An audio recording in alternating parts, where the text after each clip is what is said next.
SSS Iriga nagpapadagos sa saindang karera sa race o ang paglapag duman po sa mga employer na day naghuhulog ning kontribusyon kan saindang mga empleados. Ang kompletong istorya, Bong Perer. Nagatulag kasudma kaibahan ang magkaparang miyembros kan media sa Iriga ang mga personalis kan social service system o social security system SSS Iriga City Branch kasabay naman kan tiglan sa nindang run after contribution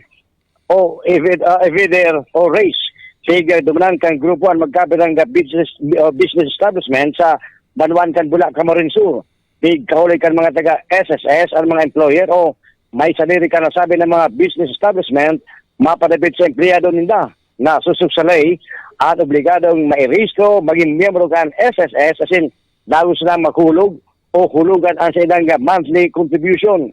May magkakarigo subot na sanction o penalidad anday pag-complex sa lay na ini na pigpapautob kan ayon siya para sa interes as in kapakanan kan mga empleyado na naglalaro sa trabaho.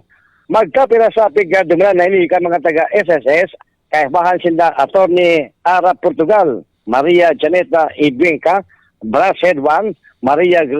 Gracia Asanao, Queen Joya Agsaw, asin iba pa mga personalis kan SSS ang tarabang na nagpaliwanag sa mga may sarili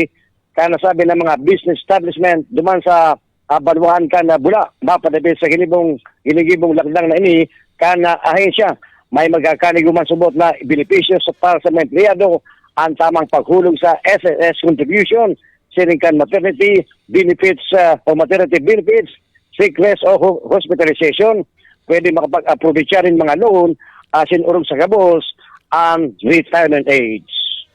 Para sa 96.7, Regulada News FM, ako po si Bong Ferrer, nagbabalita ng sapat, naglilingkod ng sapat.